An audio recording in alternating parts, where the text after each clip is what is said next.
Started. My name is Molly. I'm the programs manager for adults here at the Georgia O'Keeffe Museum, and we are really glad that you are able to be here with us this morning for Mornings with O'Keeffe, which is a monthly virtual series, and this one's really special, so glad you could be here. I'd like to begin by recognizing the lands of the Pueblo people on which the sites of the Georgia O'Keeffe Museum stand. We recognize and honor their elders, past and present, and celebrate the vitality of their people today and into future generations. I offer this with humility and gratitude in acknowledgement of the need to confront the ongoing injustices of settler colonialism. I'd also like to take a moment to extend a thank you to our members and donors who are here today, because without support from you, we wouldn't be able to offer programs like this. So if you are interested in learning more about the benefits of being a member, please visit our website at gokm.org/membership to learn more. Throughout this talk, please place your questions in the Q&A box, which can be found at the bottom or top of your screen, depending on your device. We'll try to answer as many as we can at the end of the conversation. For the duration of the lecture, the chat has been disabled. But please do note that following today's talk, a recording will be made available on the O'Keeffe Museum's website in a week or two, with captions in both English and Spanish available. So now it is my pleasure to introduce today's speakers. So joining us this morning, many of our faithful Mornings with O'Keeffe fans will recognize Dale Kronkright, the head of conservation here at the Georgia O'Keeffe Museum. But we are also joined by Dr. Laura Joseph, who joined the museum last year as the director of Curatorial Affairs. And today is going to be a special deep dive into a painting that was recently acquired by the museum.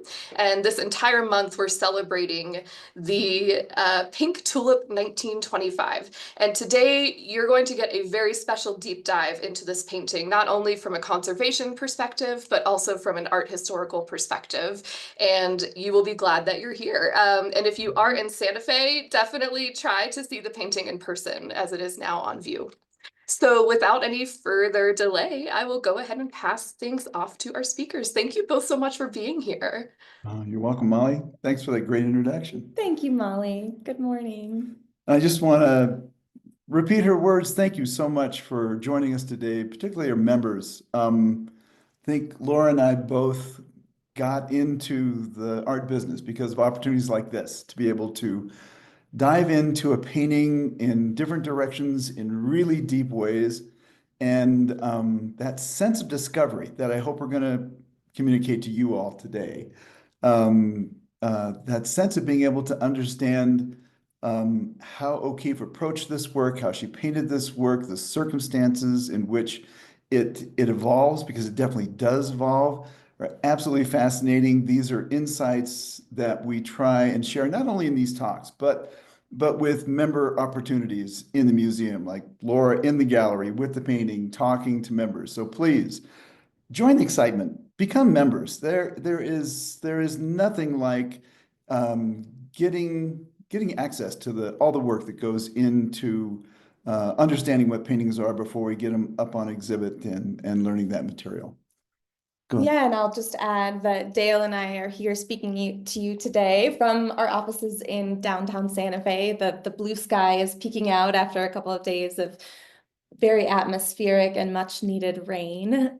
We represent, a team of people who are also in conversation with O'Keeffe scholars and the O'Keeffe community more broadly. So we gain these insights through sort of this collective effort, which is really beautiful. And I anticipate that this group will have questions and insights that will keep us moving on our journey of learning about this beautiful painting, which has a lot to tell us, I think. Indeed. So let's start off with the PowerPoint. And I'm going to share the screen. Just hang with me for a second. Thank you. Folks. Dale has taken the heavy lift here on our technological front. It's really just pushing buttons. Right, but somebody's got to do it. We'll go here. Go. Okay. All right. So I'm going to get a laser pointer in case we need that. Okay. Want to start us off? Well, I will start us off with this view of Pink Tulip in the galleries. As Molly was mentioning, the work is on view in the first gallery of the O'Keeffe Museum in Santa Fe. And I just have to say, I feel very lucky to have joined the museum shortly after this artwork was acquired. It was a couple of years. It was acquired in 2023, but soon after I joined the O'Keeffe, Dale completed his conservation work, and this was the first painting that I worked with the team to install in the museum. So it has a special place in my heart for that reason. In addition to its beauty, and there's many reasons I think to be excited about this artwork, but I think sort of the crux of it for me and the way I want to enter into the conversation today is that O'Keeffe kept this painting for most of her life. It was sold in 1985 to Emily Fisher Landau, a major collector of 20th century art who supported O'Keeffe during her life and after. So during that time, it has a very limited exhibition history. And I'll go to a subsequent slide to show that. But I think this kind of combination of it being something that she held on to, and I think over the course of our conversation, Dale and I are going to try to substantiate an argument that that was because it held significance for her, not because she lost track of it. For sure. And that she withheld it from public view, that those two things are of interest. And then if we kind of delve into the materials, which Dale is really going to help us to do, and then the context in which she created the piece, I think we find that there's a lot of interesting things happening in her life at this particular moment. And she's navigating the critical reception of her work in really strategic ways. And there's a lot of different details that I think help us to make a case about the importance of Pink Tulip. So I won't give it all away right away, perhaps. That's a great introduction, though, because that's exactly the excitement with which we met this work. Yes. Yeah, all these questions. So to be more specific, O'Keeffe exhibited the work 3 times during her lifetime. And Dale and I were remarking yesterday, it's a little bit surprising. The first presentation wasn't at one of Stieglitz's galleries. In fact, it was at a major exhibition organized by the Société Anonyme, which was sort of headed by Catherine Dreyer and Marcel Duchamp. Man Ray had some involvement. And this was a very important exhibition that it was included in 1926. I'll say another word about that shortly. And then it was exhibited that same year at the Intimate Gallery, and then the subsequent year at the Intimate Gallery, and then it wasn't seen for 60 years. Right. And we'll talk a little bit more about the backing shortly. You'll see that there's actually more stickers on the back than this exhibition history suggests. When Emily Fisher Landau purchased the piece, she didn't exhibit it much initially, but in the 2000s, it was exhibited a fair amount. So with that, I just want to emphasize the importance of its inclusion in this Société Anonyme exhibition. And so maybe this is like the first piece of evidence to suggest that this piece held some significance for Stieglitz and O'Keeffe. So this is the brochure for the International Exhibition of Modern Art. And Catherine Dreyer's introduction is somewhat interesting. It says, you know, the aspiration of the show is that if even one young artist feels less compelled to comply to the public's demands for what their art should be, the exhibition would be a success. So it's sort of positioning sort of the American public as misunderstanding modernist art. It was the biggest exhibition of international modern art since the Armory show, so it was quite significant. And we get a small indication that of the significance that Stieglitz perceived it to have in this excerpt from a letter he wrote to O'Keeffe. This Brooklyn affair promises to be of great consequences, and we'd be great losers if we slipped up on our chances in connection with it. So one other detail to add about the exhibition, Dale and I were just talking about the fact that you know, Stieglitz didn't lend work to external organizations and entities very often. And so this was, this is again an indication of the importance of this exhibition that Stieglitz perceived there to be an importance. But these are some of the markings on the back of the painting that give some indication of what Stieglitz was marking for the folks at Société Anonyme, especially this corner image, handle with care, exclamation point, double underline, keep clean, double underline. And so you can see that he was somewhat concerned about lending the work in terms of the impacts on the condition of the work, and in fact neglected, did not allow the work to travel to other venues. And the exhibition was traveling to other venues. Yes. So this is a little bit of a detail that will queue up a question that I want to ask Dale shortly. This is really interesting, though, because as many of you have heard me speak, there's evidence that starting in 1919, O'Keeffe is acutely aware of both the dangers of handling paintings and them getting dented and so on, but also kind of the urban atmosphere, the coal soot that's in New York in the winter and the fall, and how damaging that coal soot can be to her surfaces. She works very hard to create sort of porous matte paints in parts of her composition. She knows if they get soiled with coal soot that they'll forever be sort of this gray color instead of this white. And so I understand that both Stieglitz and O'Keeffe were probably really nervous about this going without glass, but obviously felt it was somehow important, or it was a requirement. Just a couple of O'Keeffe's signature emblem there. There's instructions here to return it to O'Keeffe's framer, George Off. That's since been crossed out. And then and Stieglitz handwriting the title of the exhibition at the Brooklyn Museum up there. And also to note the original title of the piece, Abstraction number 77, which we can talk a little bit more about titling conventions later. Yeah, but that's an interesting detail that the Stieglitz puts another one of his stickers, the subsequent, not the intimate gallery, but the American Place sticker. And at that point, at least, there's some indication up here by the handhold that it was originally entitled Abstraction 77. Certainly at this point, when he's in the next gallery in American Place, he's calling it Abstraction 77. So as I was saying, this painting hasn't been exhibited much. When Emily Fisher Landau purchased the piece, it was exhibited once in the 80s, and then once in the 90s, in 1997, at the inaugural opening of this museum, the Georgia O'Keeffe Museum. So for those of you who are familiar with this, with our space, you will see Dale's helping to point out Pink Tulip on view.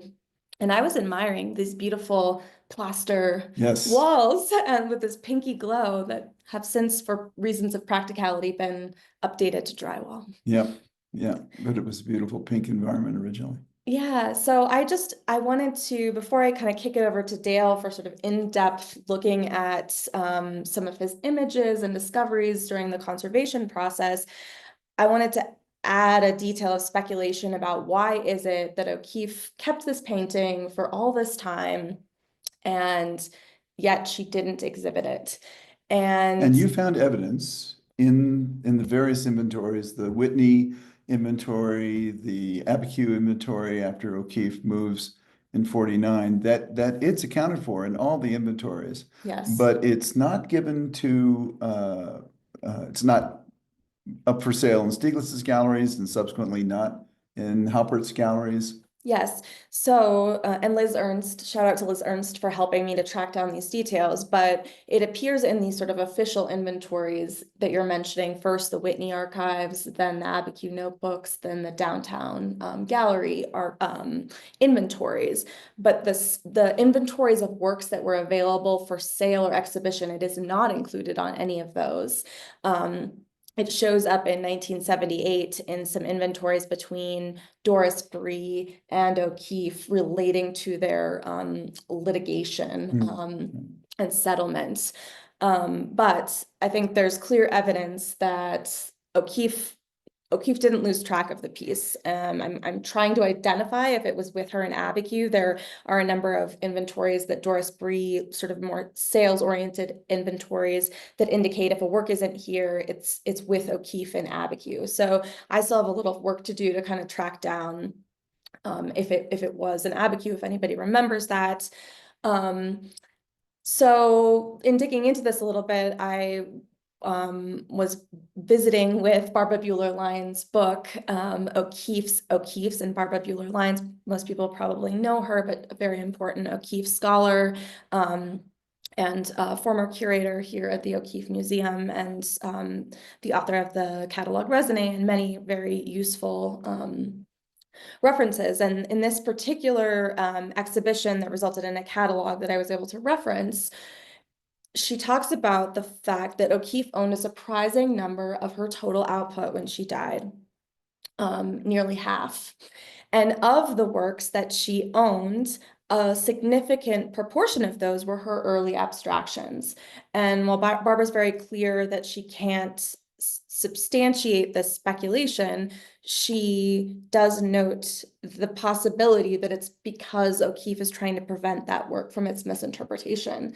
So, Related to the critics' earlier 1923, 1924 criticisms of her work as being related to her sexuality or her gender. yes, exactly. So we can talk a little bit more about that, but that's kind of, that's my entry point into this mystery of Pink Tulip, is what I want to call it. And so with that, I would love to ask you, Dale, how these histories, this exhibition history, which at first is quite minimal and then picks up a little bit in the 2000s, is reflected in the conservation work that you've done. Right. And I love this next image. It is a mystery. And here's Dale working his magic. So what I'll show you a rigging light shot of what the damage was like when we first acquired the piece. And luckily I did have my condition report from the 1997 inaugural exhibition. So the painting hadn't changed much since 1997, but it did have some exhibition related issues and some raised cracks, some lifting paint.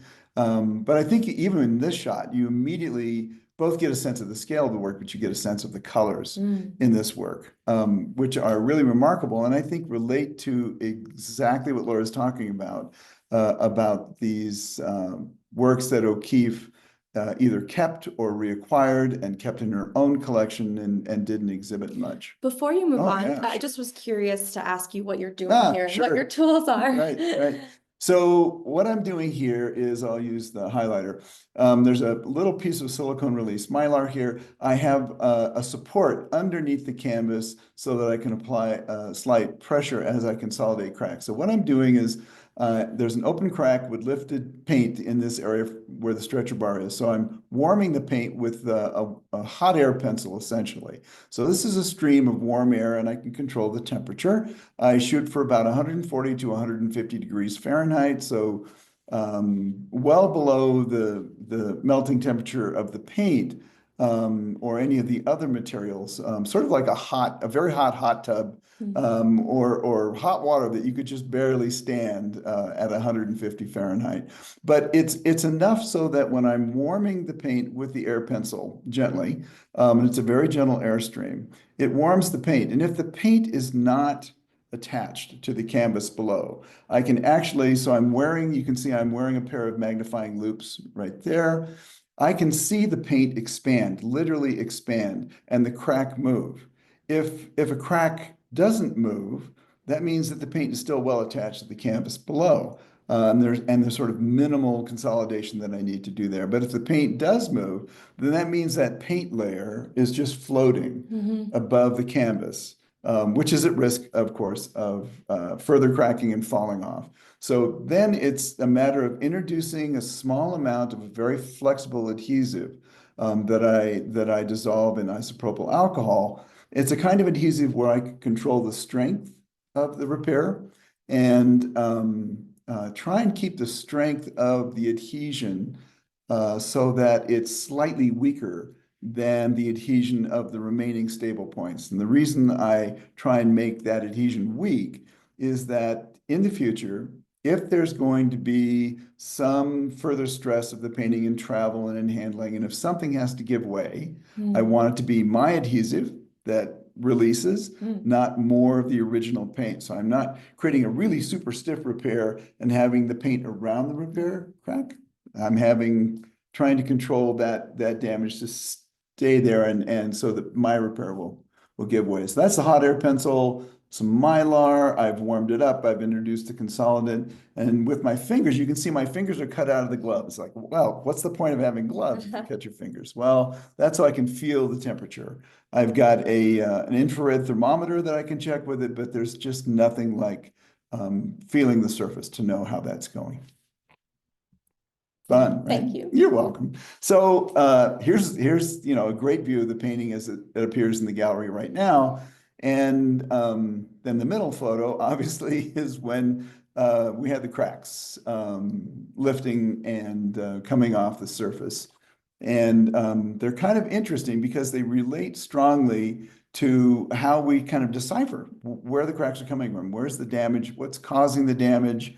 At what point might it have gotten the damage? And obviously, if we see the cracks sort of at the top of the painting, not this long vertical one, I'll talk about that in a second, but this sort of articulated group of interrelated cracks up there, that's right here in the painting, below the stretcher bar of the painting and where that handhold has been cut in the backing. So what this clearly says to us is that people's fingers went through the back at the handhold, pushed the painting from the back.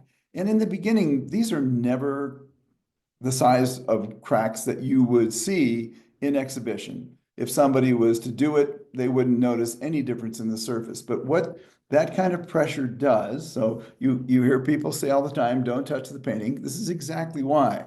Fingers came through the back of the painting at that handhold, pushed against the back of the canvas.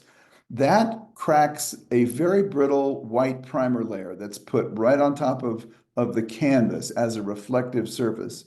And that primer layer is made up, in this case, it's a commercially applied primer. There's some evidence from related paintings that it's made by Claessens in Belgium.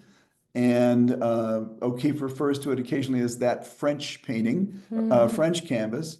So it's commercially primed at the factory with a very brittle layer of zinc sulfate, in this case, zinc sulfate white, and a small amount of lead white or lead carbonate white in linseed oil mixed with a non-drying oil so that the canvas can be rolled by the manufacturer and stay flexible over the course of sale and use by an artist, which could be up to, a year, 2 years after manufacture.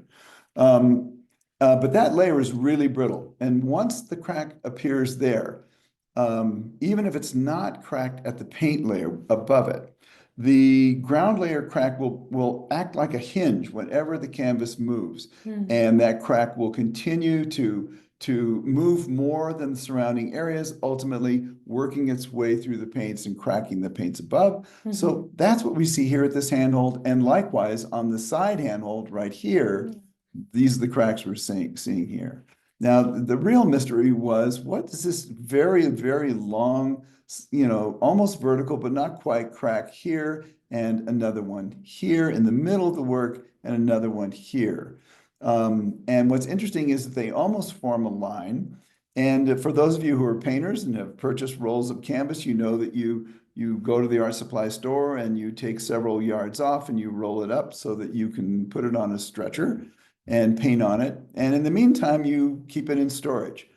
In other O'Keeffe paintings, and in fact, in her art materials that were stored at the Abiquiu House, we could see that O'Keeffe occasionally set other things on top of her rolls of canvas, and that forms a crease.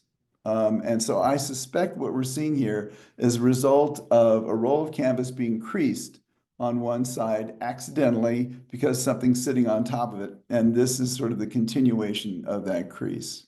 And then right on the edge, right down here in what is the viewer lower left corner, you can see another set of complex cracks emerging. And when we acquired the work, we could see that one of the wooden keys that are used at the corners to keep a stretcher square so that it doesn't rack had fallen out of one of the areas in the upper corner and fallen down and wedged itself between the stretcher and the canvas. And so that's exactly what we're seeing here. And then right along the edge of the wooden stretcher bar creases, you can see that there's a raised rectangular crack over most of that area, right where that stretcher is. Conservators for years have assumed that that's from the work being stored flat and the canvas sort of laying down and hitting the edge of the stretcher bar crack. At this point, I and other conservators are questioning that because there are many, many canvases that have stretcher bar cracks that have never been laid flat, have never touched the stretcher bar crack before it. And so what we're thinking now is that the acid from a wood stretcher evolves over time and continuously, and that's absorbed by the lead carbonate and the zinc sulfate primer in the canvas and makes the canvas slightly more rigid, slightly more brittle than the area just outside of it. And that differentiation in flexibility, in modulus elasticity, creates another hinge line right there that ultimately works its way through. So this one is probably, the stretcher bar crease is probably just long-term, changes in temperature, changes in humidity over a very long time. Part of it could have been from O'Keeffe originally applying her paints and pushing the canvas down right at that edge, so that might be artist-induced damage. Certainly these long verticals are artist-induced damage, probably before the canvas was even stretched onto the stretcher as it existed as a roll. And then the complex cracks here and here are from fingers coming through the back. So same setup here. What we're doing is we're actually not using visible light here. We're using infrared light, very close to the range of radiation that we all know as heat when something feels warm. This is infrared radiation in the area of 850 nanometers to 1,000 nanometers, and that's the preheat level of infrared, which means that I can illuminate with an infrared source and not heat the canvas up, which is great. And a couple of things that we can see here that I want you to look through. The shadow around the edge is the wood stretcher. Obviously, no light is coming through that. I'm lighting it from behind the painting. The infrared camera is in front of the painting. Notice that our beautiful, bright alizarin, dark, deep alizarin stripe right here is very translucent in the infrared. See how white it looks. It's not absorbing any of the infrared light. And so that helps me understand what that pigment mix is. I can understand it analytically, but the infrared light and the ultraviolet light all help me confirm with at least 3 methods what the paint is, so that I understand what the paint mixture is and how it's behaving. If we look over in this, so this detail we're going to be looking at is right where those finger holes were previously. And if you look carefully, you can see the infrared light and how it comes through the canvas and comes through the paint preferentially more brightly than it does as it comes through. There's cracks here, cracks in here, and then we have another vertical crack as we pass through here. We all remember maybe seeing that vertical crack. There's another one here. So these are the cracks that I had to set down. When I look at the painting after consolidation, I shouldn't see the light coming through here if we've truly set them back down onto the canvas. But what I want to point out here is how fine the weave of this canvas is. Unlike other canvases that O'Keeffe is using from 1923 through about 1926, plain weave, commercially prized canvas. This weave is considerably finer. It's a tighter weave with smaller warp and weft threads, and it has a much smoother overall surface that gets more on the level of sort of handkerchief linen rather than painting linen. And I think it enables her to do a very precise, very precision-like straight line or curved line that we see in the painting. So the ability to create this gentle, even arc all the way down, to create a tighter arc right here in these parts, to create these serpentine lines so evenly, and then a very straight line through the middle. All those effects are possible in a small painting like this when you have this very fine linen. And we've taken a lot of steps to try and identify who the manufacturer is. And when she's using this linen, she's using it in precision works. So I'll show a few of them here. These are also on exhibition in the gallery right now, so even more of a reason to come into the museum. This is series 1, number 12, starting in 1920. And some of you might say, oh, I don't see any canvas texture there at all. That's exactly because it is such a tight weave. The same is true for one of my favorite paintings in the collection, Corn 2. But the other thing I want to point out at this point is the palette that O'Keeffe is using for this abstraction. So Laura mentioned Barbara Lyon's book and catalog, O'Keeffe's, documenting the paintings that she kept or that she reacquired and kept with her until the time of her death. And what's interesting about the group that O'Keeffe keeps on and sort of never sells is that the group of the paintings are largely abstractions, not representational or objective works, not works with a strong kind of reference to a physical thing or a physical place. In this case, you can see how she's abstracted the tulip in a very particular way. We don't see the entire bowl of the tulip flower. We don't see all the stamens. We don't see all the leaves or the edges of the leaves. There are a series of contrasting rhythms and shapes in a very abstract and beautiful composition. And this tends to be something we see in all the paintings that use this palette, these 3 colors. So I'll be taking a look at those shortly too. Here's 2 more from using the same canvas, 1925 again, Canna Leaves. And notice the vertical format. I think this is the other interesting thing about her use of this canvas is that it is used, at least preferentially, to be this narrow vertical format. And we know from O'Keeffe's writings, from her library, that she's taken classes from Arthur Wesley Dow at Columbia. He has introduced her to Asian painting, which Fenollosa is starting to study at the MFA Boston at this point. Dow has Fenollosa come and teach at Columbia about Chinese scroll painting and Japanese brush painting and how they simplify forms. They eliminate details. They emphasize just certain forms in this sort of elongated manner. And so it's a really interesting detail that a number of these abstractions where we don't have either we have a very abstracted form, flower form or leaf form, or we have semi-abstracted where it's zoomed in and cropped and we don't see the whole plant, as well as these New York-related paintings, where we may be looking at simply the reflection of a building in a window or just the outlines of a skyscraper looking up at the sky. It's so abstract. Using this vertical form is really interesting and compelling. I have to say, it's not like you're looking through a window. You have tracked when she stopped using this fine weave canvas. Yes. And we can't know exactly why, but you've put forward a few theories. Right. It sort of starts in 1923, and the use of this very fine canvas seems to stop about 1927. There may be some smaller work, sort of the end of the roll, which she's able to utilize to do some small flowers, these wonderful little gems of petunias and so on. But it does stop, and it may be as simple as, you know, reaching the end of the roll. But what appears to be happening is that she wants to do larger scale works of the New York cityscapes. She wants to start doing the skyscrapers, much larger works, much larger flowers.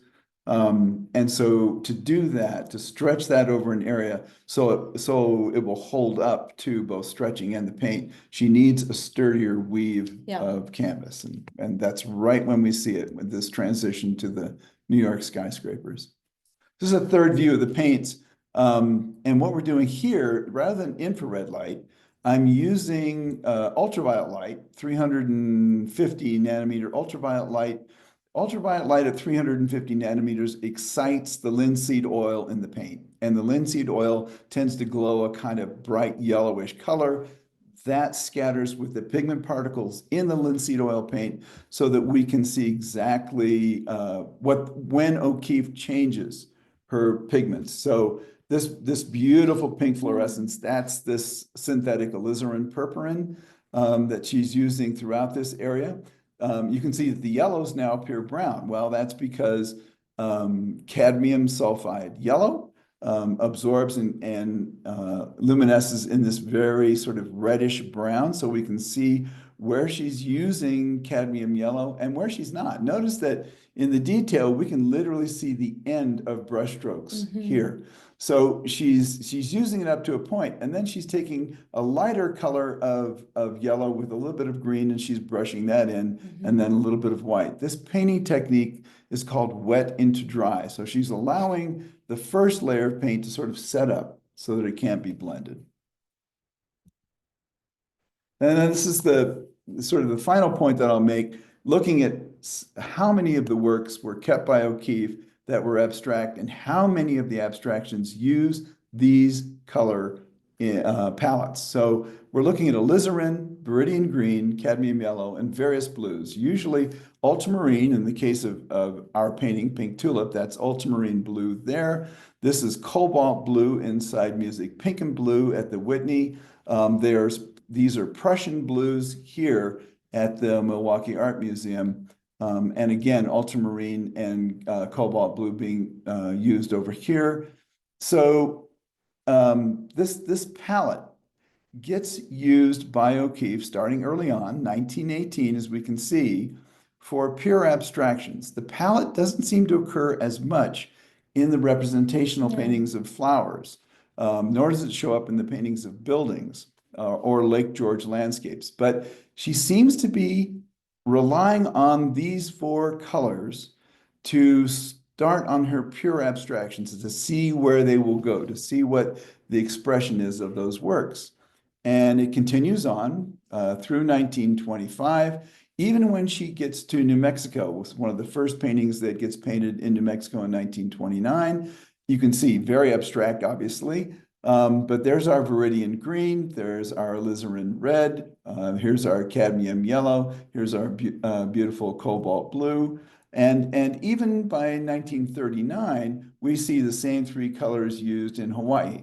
But what's interesting is that the colors get used very little once she's living in New Mexico full time. Here's one of the few examples of a New Mexico painting with the alizarin red mixed with other reds and the cadmium yellow.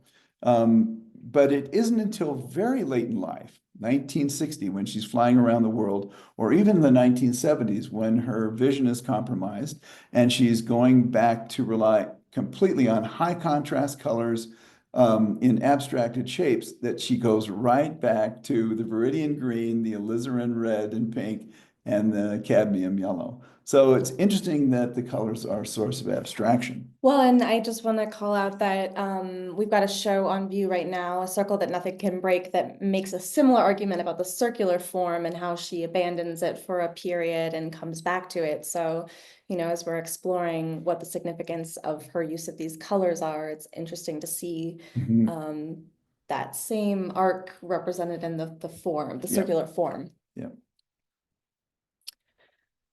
So I think just to build on what you're saying, Dale, and we've looked at these images together, even in artworks with more monochromatic palettes, like this eggplant piece, for example, she is using this very consistent base of these four colors. And it seems to be more tied to her abstract work. And I'm interested in thinking about what the potential significance of this is. There's a quote from much later in her life in an exhibition catalog. O'Keeffe says, "When I entered the art world, the men weren't very happy about it. You weren't supposed to paint yellow pictures. You weren't supposed to paint pink pictures." And so I find it to be quite interesting that she is deliberately utilizing, of the four colors that she's using consistently to push her practice of abstraction, two of them And I think she also mentioned green in a different context. She overtly associates with the feminine, with gendering. And Right. you've made an interesting you've made an interesting potential connection between, you know, we were talking about why did O'Keeffe withhold this work from public view and from sale. Mhm. And you've kind of gone further to suggest how the color might play a part in that decision making. Right. I mean, she herself at an earlier time, and an earlier interview talks about how, you know, modern painting was supposed to be very dark, very sort of low key colors to reflect sort of the industrial modern age. And she says, I was interested in color. I didn't want to paint those things. And she paints a barn, which is now at the Phillips collection, in sort of response to that, to prove to the men that She can do it. she could do it. She Yeah. could paint a dark, dingy painting if she wanted to. But she clearly doesn't want to. And so as we look back at the works that O'Keeffe kept at the Abiquiu House and kept out of view and away from exhibitions and sales, it really makes me wonder that she may have fully recognized the power of these abstractions and semi-abstractions and these very high key colors, and recognized their importance, their elegance, their simplicity, the success of her exploration of that subject, and trying to find the most compelling forms within those subjects and then communicate them in ways that create tension and rhythm and vibrancy. And it may well be that she understood that they probably weren't going to sell in 1923 or 1925, because it's not what people are expecting in modern paintings. But that she understands that at a later time, the world is going to be ready for those Yeah. brightly colored abstractions. Well, and I think that it's important, the fact that she withheld them might not just be about sentimentality, or might not just be about, you know, protecting them from the critics, but she was also incredibly savvy about her placement of her work and the economic Management of sales. Yes, exactly. So I think that's a important factor to consider. The other thing I'll point out before we just leave that slide is eggplant. So many of you may be saying, oh, you know, it's almost monochromatic. I would encourage you to look at O'Keeffe's whites, whether they're in flowers or in this case, a background drape of a different subject like eggplant. Those whites are never white. They are always mixed. And in those mixtures, you will see the tints of alizarin. You will see them warmed up with cadmium yellow or yellow ochre. You will see them shifted green in the shadows with viridian green. So that palette is still being used even in even the monochromatic whites. So I want to think a little bit about Pink Tulip in the context of 1925, and in 1923, O'Keeffe has her first major solo exhibition in the 1920s. This is a huge exhibition of more than 100 paintings and pastels and watercolors. And as is well known, she received a lot of critical feedback, published criticism that associated the work with her gender and her femininity. And so she writes to Sherwood Anderson in 1924, saying that she's going to shift the way that she works in response. And so she says, my work this year is very much on the ground. There will be only 2 abstract things, or 3 at the most. All the rest is objective as I can make it. I suppose the reason I got down to an effort to be objective is that I didn't like the interpretations of my other things. So here I am with an array of alligator pears. So there's been some recent exhibitions and scholarship that look at O'Keeffe's serial practice. And I use that word a little cautiously, because not in every case should we really call these groupings of the same subject series in the traditional sense of a series that was intended by her. She certainly does that occasionally. But we see her very often working iteratively, and To See It Takes Time at MoMA was an exhibition that really took that on and looked at the various different motivations for her working in that way. And so much is about her interest in process, her interest she doesn't have that American investment in the singular, heroic image. She's really trying to continually work to see things in different ways. Yes. And you can see that across our iterative practice. So, scholars have talked about the fact that it can be, in some cases, about different ways of seeing the same thing. It can also be about trying to get it right, if you will, that she tried and didn't feel she was successful. So there's a lot of different potential motivations. But one I want to add to the potential mix, when we look at Pink Tulip, in the context of these 3 other tulips that she did in very close proximity, is thinking about how she says in 1924 that she's going to abandon abstraction because of its misinterpretation. And then here we are in 1925, and you see her working with Pink Tulip, especially in incredibly abstract, Yes. I would say it's the most abstract of these 4 pieces. Right. But she's positioning it in relationship to much more representational work, this pink and yellow tulips, for example, that if you isolated that work, didn't know it was by O'Keeffe, you might be hard pressed to identify it as her work from this period. And so I also see this as a way of potentially insisting on the reference of her work, that this is not about her femininity or her repressed sexuality, but this is about pink and yellow tulips. And in fact, the change of the title from Abstraction 77, which clearly she endorsed at one point, we saw that on the backing, to Pink Tulip might be another way of sort of insisting on the reference. Although I think we can say more about floral subjects, and if this work is just what she says it is, which we can say a little bit more about that shortly. But I just wanted to go back to 1923 very briefly, because despite the fact that the critical response to her work, gendered her work, is very well known, it was still very interesting to go back to all the reviews and read these reviews, because they almost seem like a parody of themselves. It wasn't this sort of subtle, Right. And it was repeated. Are they joking? Yeah. And honestly, this seems like a joke, this particular one, this particular example that I've drawn out, but there's many others. There were many critical responses to our 1923 show. I think 9 reviews explicitly of the show, and then several other articles that were written around that time about her work. So this one in particular struck me. One does not feel the arm's length that is usual between the artist and the picture. These things of hers seem to be painted with her very body. Had Georgia O'Keeffe taken up the customary duties of woman, had she married and kept house, there would have been no dust under the bed, no dishes in the sink, and the main entrance would always be well swept. Good heavens. So I think it makes a lot of sense that she's responding and trying to figure out how to navigate this kind of reading of her work. So, I'm interested in thinking about what else is going on in her life, in addition to sort of being in this period of time where she's trying to work abstractly, but also not have her work in this vein be misinterpreted.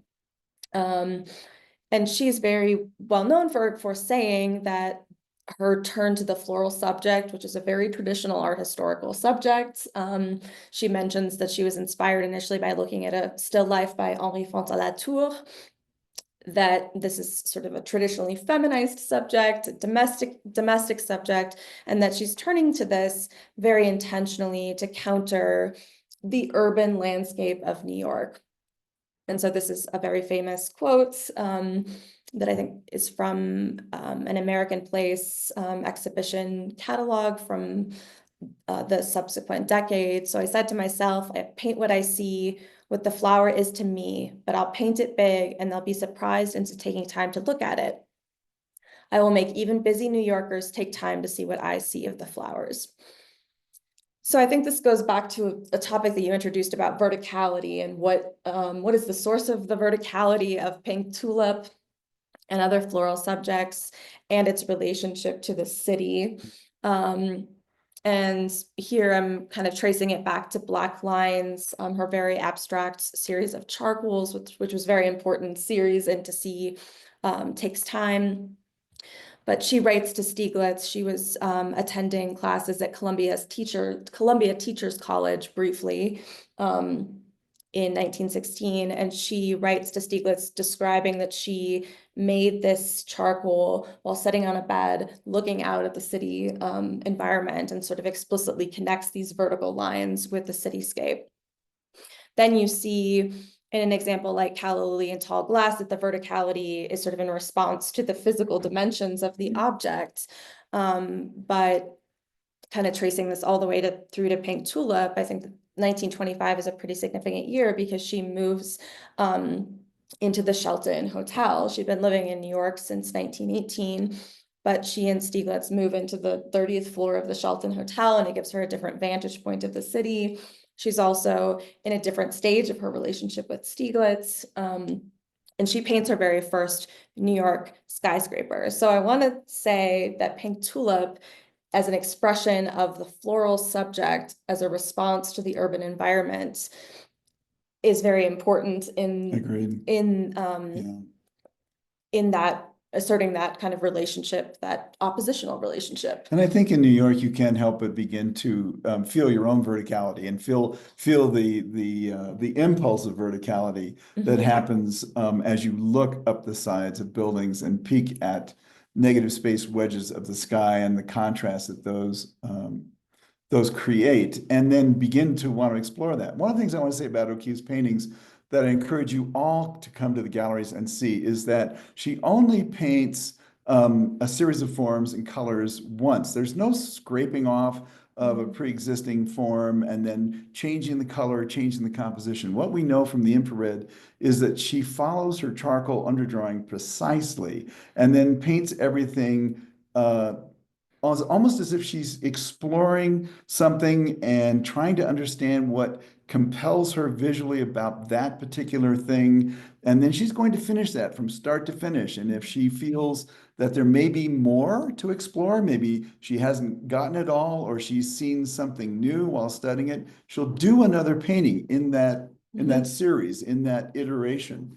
But this idea of exploring something from start to finish to find out what is there, it's almost a problem-solving process. Why does this compel me so visually?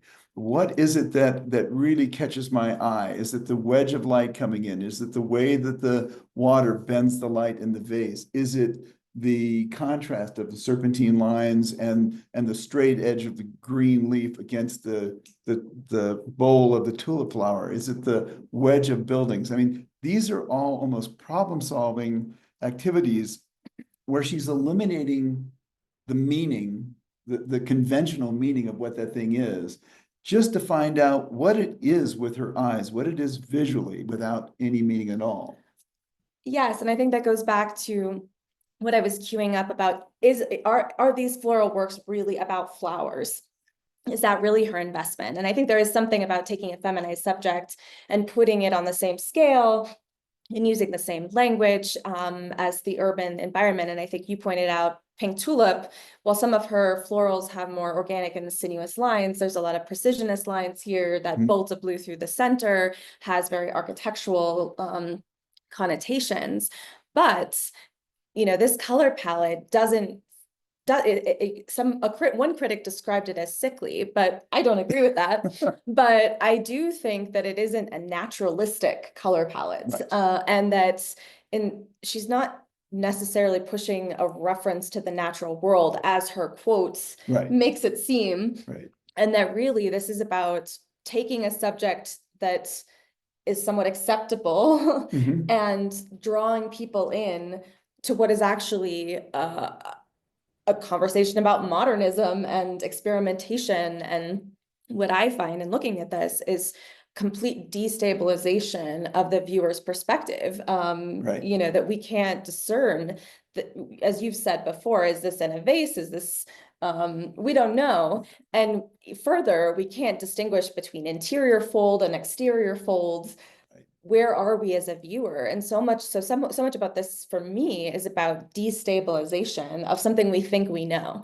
Yeah, she's eliminating any chance that you might apply a conventional narrative to this, and she's forcing you to just see that it's paint and color and form put in a very specific way. And so perhaps you'll go out and look at the tulips in your yard and see them in a completely different way than you've ever seen them before. Yeah. just briefly, I think, you know, in the previous slide, we're comparing images of her New York skyscraper imagery with her floral imagery, but I think this later painting sort of makes clear this contrast between the bleakness of the city that she's experiencing and this sort of pink rimmed dish with these organic forms and you know, some sense of the contrast between them. And you know, I don't like to be in the business of connecting too much about an artist's personal life with what we're seeing in the painting, but there is not a lot of correspondence between Stieglitz and O'Keeffe during this time period because they're cohabitating, and there is a lot of mentions of his illness, of his kidney stones, of the care that he requires. And so, you know, similarly around this time, O'Keeffe is, you know, that she has a complicated relationship with feminism, but in February 1926, which is before the Société, after she's created Pink Tulip, before the Société Anonyme exhibition later that year, she goes to Washington, D.C., speaks in front of 400 women about the importance of women's independence, about specifically women's financial independence. And we don't have, to my knowledge, there isn't a full transcript of her remarks, but there are quotations in Anita Politzer's, her friend, who was a member of the National Women's Party, a leader in the National Women's Party. O'Keeffe was also a member, but I think it's important to put this work that she's doing within the context of her trying to assert herself. Absolutely. Yes. And the importance of independence for women. One other final detail I wanted to mention was also in 1925, she writes Mabel Dodge Lujan and says, "Would you write about my work? I think that maybe you being a woman, you might understand something about it that the male critics do not." Which, you know, at other points in her life and her career, she refuses a relationship between her experience as a woman and her art. But at this particular moment, she feels that might generate some further insight. It's strange because women had been writing about her work since 1916. Right. So being a woman and getting her work right hadn't played out, but perhaps she thought Mabel Dodge Lujan would had particular characteristics that would make her sensitive. And then she turned out to write quite a Freudian kind of response. But I think these are some of the kind of the contextual details around what's happening in O'Keeffe's life. And it's an energetic moment, yeah. where she's returning briefly to abstraction and verticality, which is leading her into the city, to this very industrial atmosphere, which she explores a number of times in Skyscrapers. And then that beautiful view of the East River, with the smokestacks and the pollution and the sort of brown haze, and then this beautiful camellia leaf sitting in that pink bowl. She certainly has a lot to say. So Molly, we're getting close, I know, so I just want to see if there are any pressing questions. I'll stop sharing my screen. Great. Yes, thank you both so much. And clearly you're just able to scratch the surface of what is an incredible painting to explore. I'm sure the research is still ongoing and there's much more to see. But in the meantime, we are almost at 10, but maybe we can just pull a few questions from the chat if that's okay with the both of you, and things there. I will go ahead. Let's see. Linda Maria Grasso has a great question. She asks, might O'Keeffe's abstraction palette choices in the 20s have been an act of gender defiance against the devaluing of women-associated colors? She says something in the 1960s about the bias against, quote, pretty colors, which is a euphemism for a bias against women. Or women associations. Would either of you care to comment about that possibility as well? Well, I just want to say, grateful to you for your scholarship, Linda. Also, that's very important. And can you repeat the last bit of the question? Absolutely. She says something in the 1960s about the bias against pretty colors, which is a euphemism for bias against women associations. I guess spot on.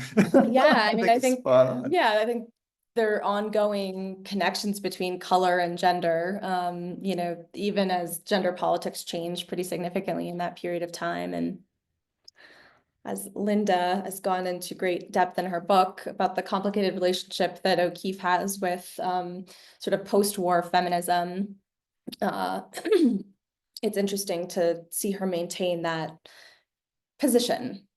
But I think the other thing to recognize about this particular palette is that blue and yellow are contrasting colors that create a lot of contrast in the human eye and the human visual system. And red and green are exactly the same way. So she's putting these high key, high contrast colors that reverberate within the human brain very, very strongly. And she's using them to almost, you know, sort of force us to look at that painted surface and to look at those forms. So I think she also knows a great deal about color and a great deal about human vision, which in the 20s was a huge area of scientific exploration that she's aware of. Great, thanks so much. I will also pull a question here from our own Grace Almanza. Grace works here at the museum. She's in charge of family and youth programming, and she comments, there is so much to dive into with Pink Tulip. Dale and Laura, what is your personal favorite aspect of this painting and its history? I will say that it doesn't fully reveal itself to us, that it brings you in and makes you think, but that there is this kind of refusal to reveal. Yeah, I have to agree that like so many pieces of music, there's no way that it can be translated into a narrative or a story or some conventional, you know, it doesn't make me think of anything else. I am just lost in those colors and the rhythm of those forms. It just forces me to just pay attention to color and form. Yeah, so it doesn't reveal. I agree completely. Great, thank you so much. And I think we have time for one more quick question from Ryan, who has a question for Dale about the type of wood that's used in the canvas frames and corner bolsters. Does it vary throughout O'Keeffe's paintings, and how might different wood types make a difference? That's a great question. So she's buying stretcher bars that are commercially made and sold by the inch, which you can still get today. It's called an American stretcher or a double bevel face stretcher. And basically you can buy any length you would care to, a 10-inch or a 13, and then a 32-inch or a 29-inch, and put those together to form any ratio of vertical to horizontal rectangle that you're interested in. So they're very convenient to buy. They're a conifer. They may be a yellow pine that's being milled. And she uses these sort of strategically starting in about 1920, when the demand for her work starts to increase dramatically. Because they're handy, they're available, they're easy to put together. It allows you great creativity in putting together different formats of work. And she used them all the way through till about 1949. Stieglitz is gone. She's living full-time in New Mexico. She's doing very large-scale works, and she needs a sturdier stretcher. So she begins to experiment with different stretchers at that point.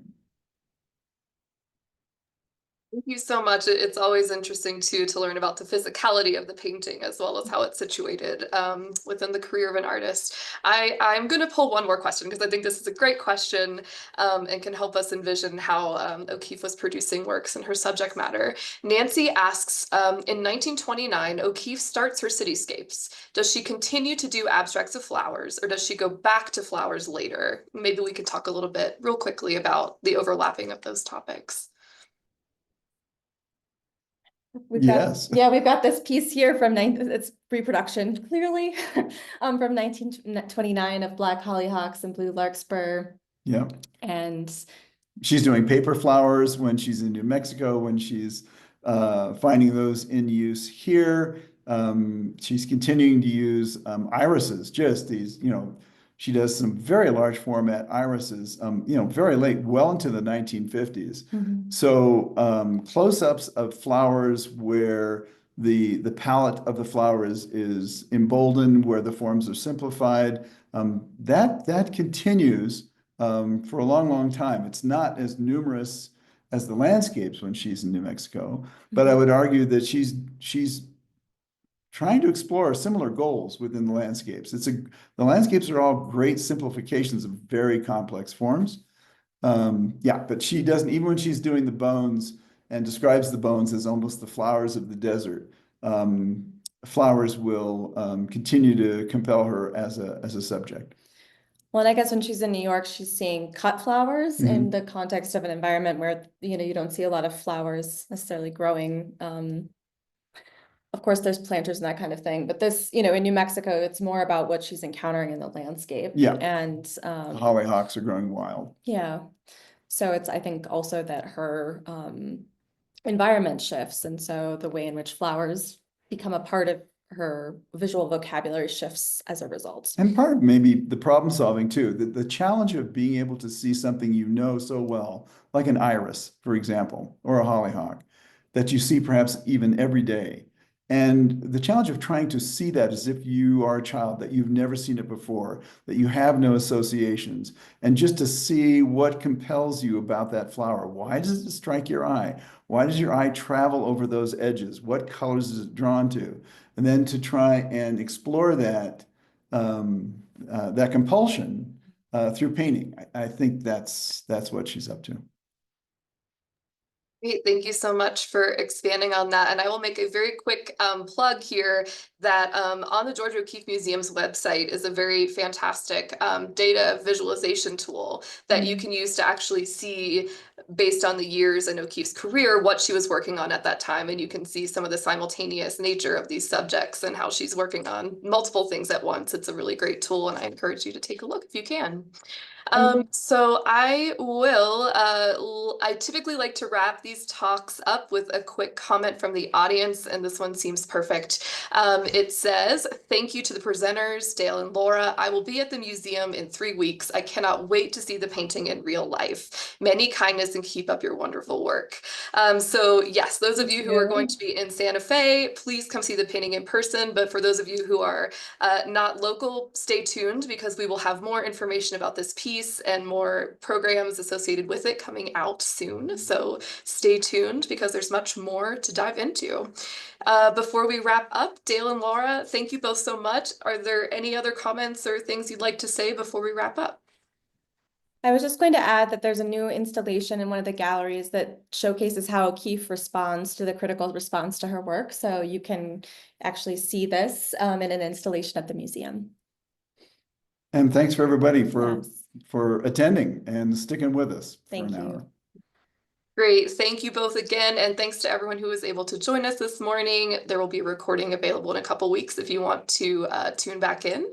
But otherwise, we appreciate your time, and we hope you'll join us at the next Mornings with O'Keeffe, which will be in a month. So until then, take care and have a great rest of your day.